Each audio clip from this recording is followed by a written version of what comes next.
Hey everybody, welcome to another edition of the GMB show. On this show today, Kavadlo is my co-host. How you doing, man? Hey, I'm really excited to be co-hosting with you, Ryan. Yeah, it's gonna be fun. So we're gonna try something new today. Instead of doing an interview kind of thing, Al and I are just gonna pick a topic, kind of chat about it, see how it goes. First off, though, how are things in New York for you, man? It's been a very mild December. It's been really great. I've been able to do a little bit more outdoor training than I usually can this time of year, and gonna ride it out as long as I can. Although probably by the time we air this, it's gonna be freezing and snowing here. I probably just jinxed it by saying that. Well, speaking of training, let's just get right into it. So our topic for today is we're actually going to talk a little bit, throw this around, talk about looking at beginners, intermediate, and advanced trainers, and kind of looking at priorities. So basically, what should we be looking at if we're a beginner? What should we kind of be focusing on if we're an intermediate or an advanced practitioner? So, you work with a lot of people. I work with a lot of people. With the new year, of course, there's a lot of people out there who are like, oh yeah, because it is a new year, I want to do this, and all this kind of stuff. But as a beginner, really, if we're coming back to training, maybe for the first time, maybe we took time off, or maybe we're coming into the body weight world of training, learning some new skills, what do you think? Where should we be starting, man, as a beginner? Well, I just had a training session with a client of mine earlier today, and we were talking about goals with the new year being here and everything. And I had been working with this person for a little over a year. In fact, she just kind of got started after a long hiatus a little earlier, about a year ago. And we were setting goals this time last year. And the only goal I said for at that time, I said, we're just going to try to train 3 times a week. And whether it's, I don't expect you to train with me 3 times. But if you can meet with me once a week and go to a yoga class or go for a run or do some strength training on your own, you're just going to try to exercise 3 days a week. And that was the only goal in the beginning, and she made it the whole year. So we were able to set a little bit more of a concrete goal moving into 2016. Now our goals are to do a full dead hang pull-up, hold a freestanding handstand for 10 seconds. But I had a reminder, in order to get those goals, the first goal has to still be in place. Consistent training. And that's, I think, for beginners, the most important thing is it doesn't matter that much which specific program you're following, just as long as you actually stick to it and build the habit. Absolutely. Same thing is that consistency with me too. And this is something I tell my trainers and everybody that I teach is you got to show up. Really, there's going to be days.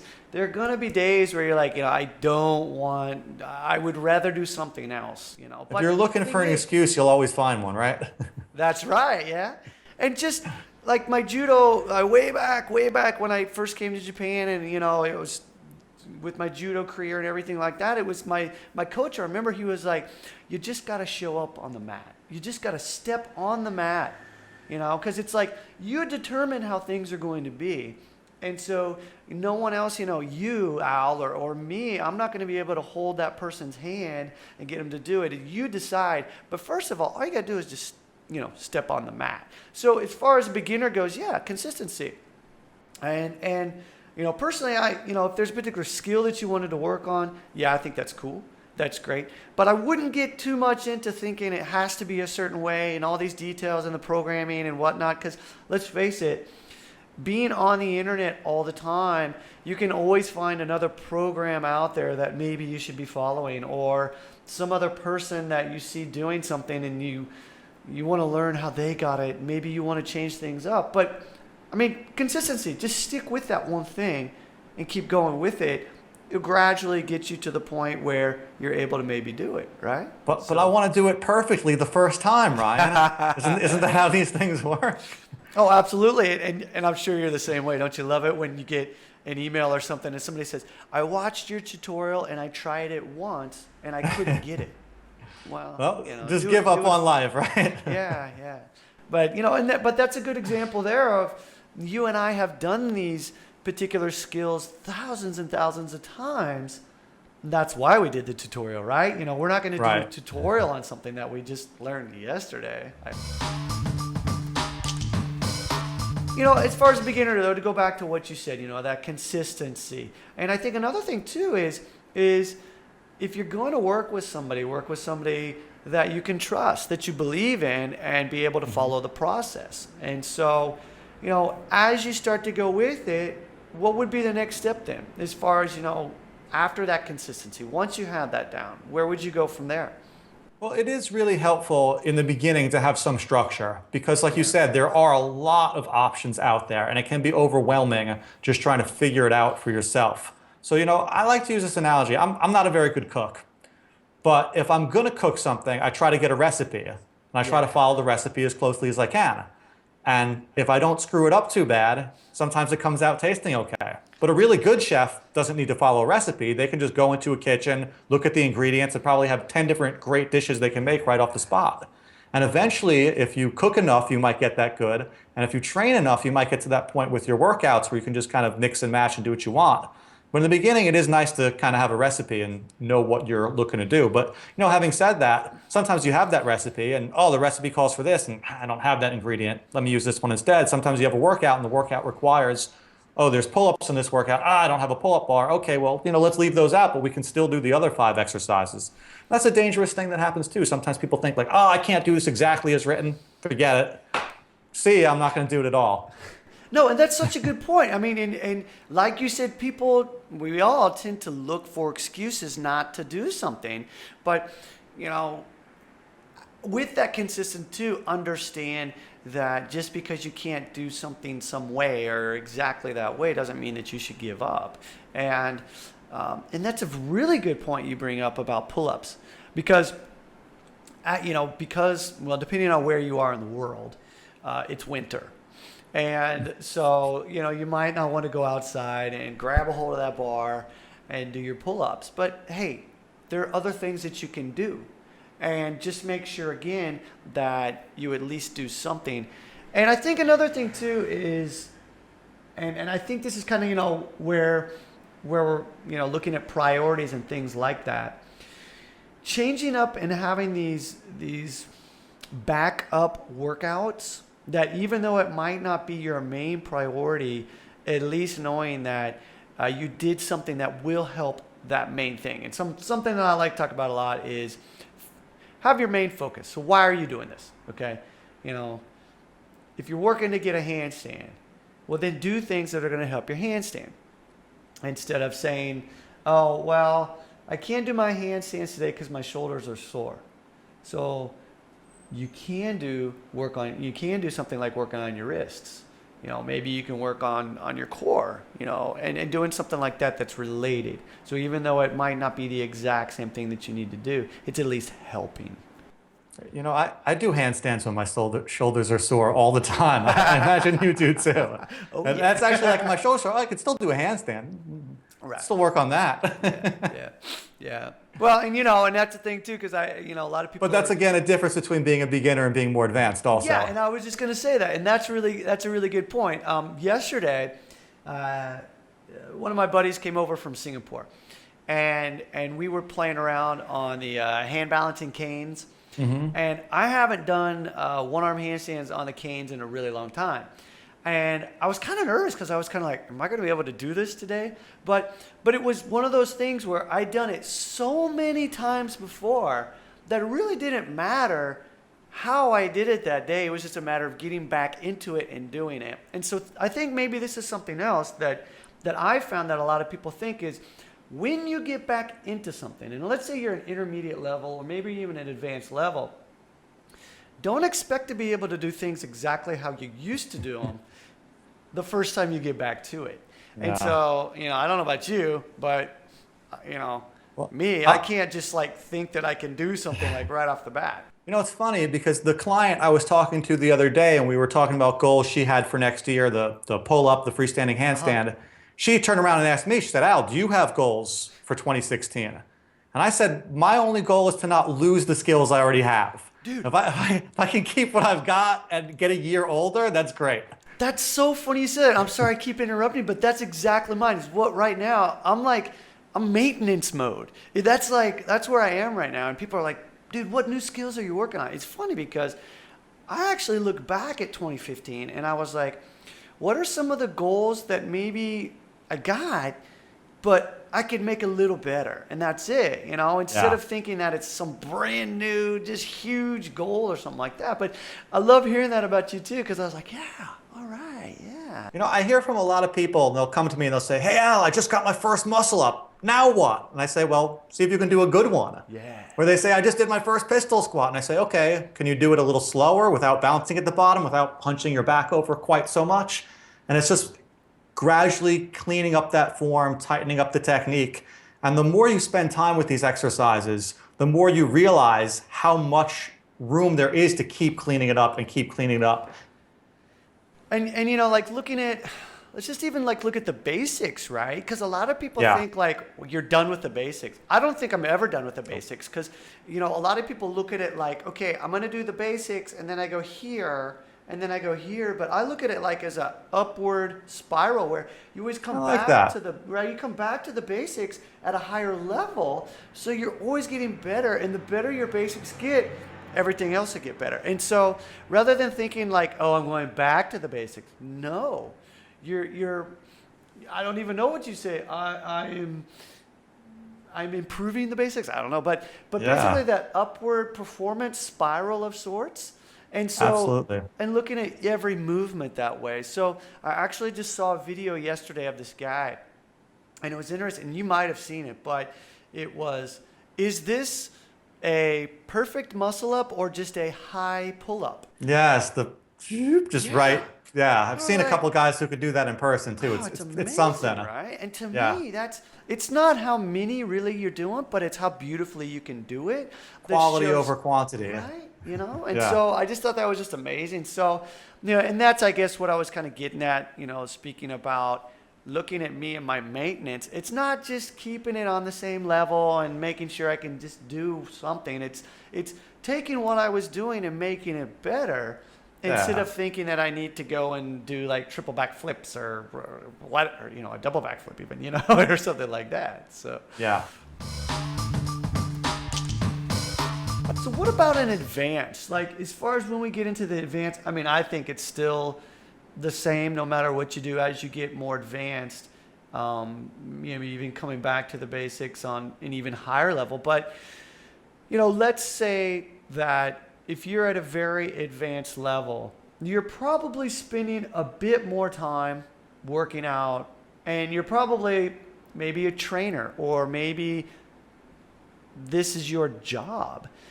And so, you know, I do find that a lot of people who are more in the advanced level, especially me, tend to need more recovery time. So it's not about doing more training. It's looking at being smarter and actually taking those goals and honing in on maybe where you need the most work in order to make everything else better. So what about yourself? I mean, like, because you're at an advanced level, obviously, but what are some of the things that you find yourself focusing more on? And I'm not just talking like skills per se, but Yeah. your actual way you I train. I have two things I want to address that you talked about. The first thing is even if you're really advanced in one department, you might not be very advanced in Yes. another. I have some skills that I have down pretty solid and other skills that still need a lot of work. So the continuum of calisthenics is so big that maybe you've got a really good muscle up and a really good pistol squat, but you know the back bridge needs work, the handstand needs work, whatever other skills it may be. And I meet a lot of people like that. I have a lot of people who come to my workshops who maybe have one or two skills down really, really good. But then it's amazing to see like, wow, this guy can do a human flag, but he can't even do a back bridge. And there's quite a lot of people that that's the case for. And the other thing is the recovery thing that you brought up. And I think it's so important to remember that recovery is very important because yes, we want to train, but at a certain point, if you're not recovering, you're not going to be able to make progress because you're never going to be at 100% going into your workout. Right. So you need to find that balance between how often you're training and how intensely you're training. Now, I see these workouts sometimes listed on the internet of people just like these crazy reps, like 500 push-ups, 500 dips, 400 pull-ups. And I do a workout like that every once in a great while. And I'm sore for like a week afterwards, and I can't do anything. So I try to take the volume down a little bit lower because I like to train more frequently. If I'm sore for too long afterwards, I'm just like frustrated and annoyed. And sometimes I'll try to work out anyway. And then that's when you have those days where you're like, well, I'm just going to work on my handstand today. You're like, man, my handstand really sucked today. I hear you. No, that's so true. And I mean, as I get older, and I'm not playing the age card or anything like that, but I've just found that, my intense, like really intense workouts, I mean, not that often at all. Yeah. And just like what you said, when I hit it, I'm going to hit it hard. But I think as you get a little better, and I don't even consider myself advanced, to be perfectly honest. It's more like, okay, I can do particular skills and I can do a few things, but I still need so much work. It's ridiculous. But Yeah. I focus more now on what do I really want to do that day. I've got my overall goal where I want to go, but it's more like, okay, this is what's going on with me today. This is how I'm going to hit it. And then I will, I guess, kind of test myself. So my really intense workouts are more of a mental challenge for me recently. And because that is actually something I'm really working on, to be honest, is going deeper and figuring out how far I can push myself, but not like I used to do when I was 23 years old, where I was just stupid doing crap that I shouldn't have been doing. But come You have to learn, right? You have to test where those boundaries are. Yeah. And so now I'm actually finding that simply the fact that my workouts aren't as intense as they were, when I do have an intense workout, I'm actually able to do a lot more. Well, obviously it's because of recovery and things like that. You're fresh for it. Right. But I find that I actually enjoy it more. And, you're the same way. Enjoyment, and making sure that it's fun. Well, that's what's going to allow you to stay consistent. If you hate it, you're going to give up after a little while. Yeah, exactly. And that's what I was going to say. And I think, bringing it back to that. So as a beginner, maybe stepping back and looking at, do you enjoy it? And if you're just doing something because you think you have to do it, then it's probably good to step back and reflect on why you're choosing to do this. Even as, an intermediate or an advanced practitioner as well. Just because someone says you should be doing something doesn't mean you should do it, nor maybe should you be doing it. But, think about what's good for you and go from there. And so I know in your case, I mean, both of us, we have a certain level that we have to uphold in order to go around the world and teach people. And so that's our maintenance. But we wouldn't be doing it if we didn't enjoy it. And I mean, let's be honest, there are days where we'd like to take a day off, and we do. But, I think looking at a beginner, why are you doing it? Do you enjoy it? And is that going to be something that you can continue to do? What are some things that you find that help you to stay consistent?